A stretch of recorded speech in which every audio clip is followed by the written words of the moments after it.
Who's playing word games now? Welcome back to Q Dads.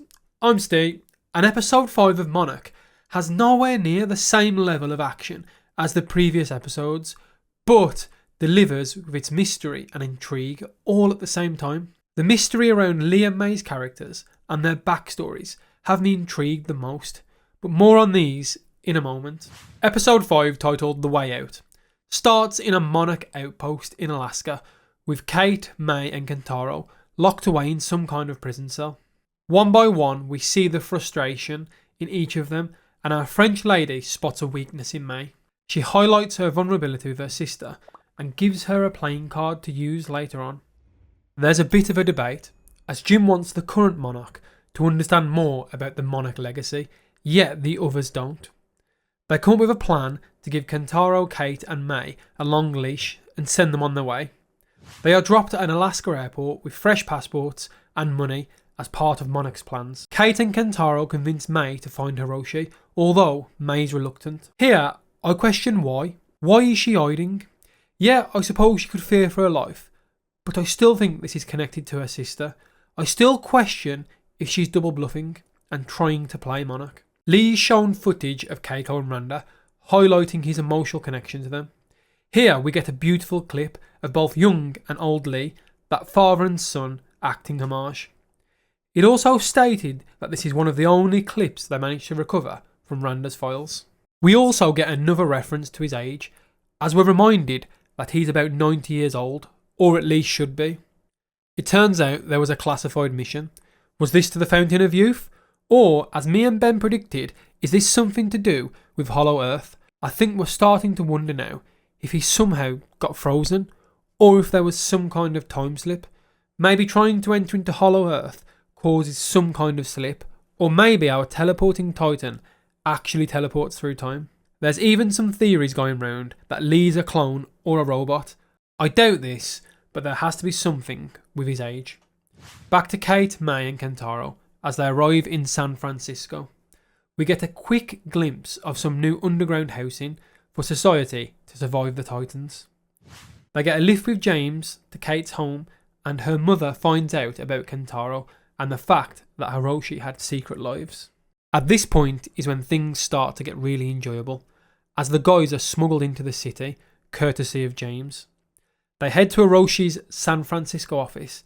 Here we get the most interesting scene, as we finally get to see the aftermath of G-Day, showing us the carnage and destruction, toppled buildings and abandoned streets. It's really great to see this part of it, which is a good break from the Titan fights in the films.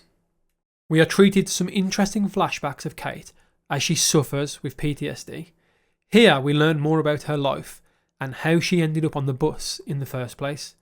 We also get a scene with a calf, which is called Ground Zero. I thought this was a nice reference to the later destroyed city being Ground Zero for the beginning of Godzilla's carnage.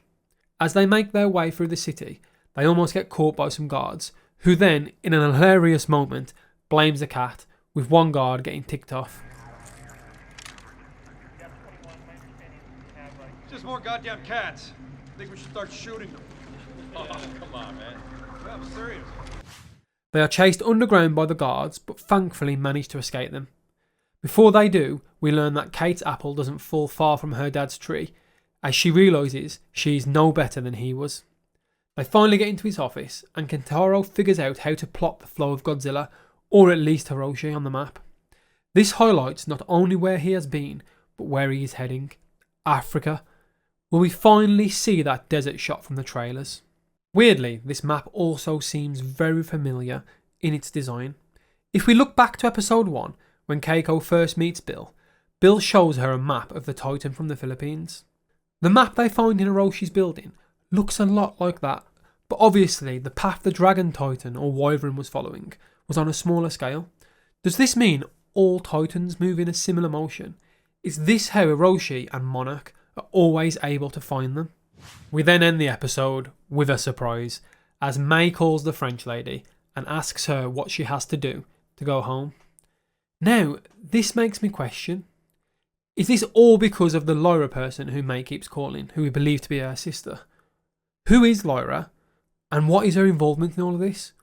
Or Why does May want to protect her so much? I need to know who Lyra is. I still think May's double bluffing the whole thing though, and now she's been given an in with Monarch in the ruse of trying to get her help. Overall, the episode was much better than last week's, but it's still holding back on that Titan monster action, although the visuals of the derelict city still deliver in my opinion. I do start to fear though it's falling into the trap I mentioned at the start of the series. We've had a couple of Titans now, but this episode severely lacked them, and the only bits we do see are flashbacks or previously used scenes. Now, while we're on this point, I'm still not entirely sure what the aim of the show is for in the greater Monsterverse, as we've not seen anything that would tie us to the new film. Supposedly we're going to be seeing an Ice Titan in the new film, so could this be related to our Icezilla from episodes 3 and 4? And then, that brings me on to Lee. Will we be seeing Lee Shaw in the new film? Throughout the series so far, we keep getting mentions of Lee's age, and this episode dropped even more clues. There's a scene with the deputy director and Lee where they're having a bit of back and forth. She asks him why now, why has he started to try and escape again? This leads me to question, how long has he been held captive? Could this have been before Randa's trip to Skull Island, hence him not being there? Or could Skull Island have taken place at the same time he was on his secret mission? As the deputy director mentions a classified mission when the French lady asks, how is he so agile at 90? Now obviously, I've mentioned we think Lee's age is different, but in a throwaway line that happens in the back and forth between the deputy director and Lee, she says she will bury him, to which he replies, bury me?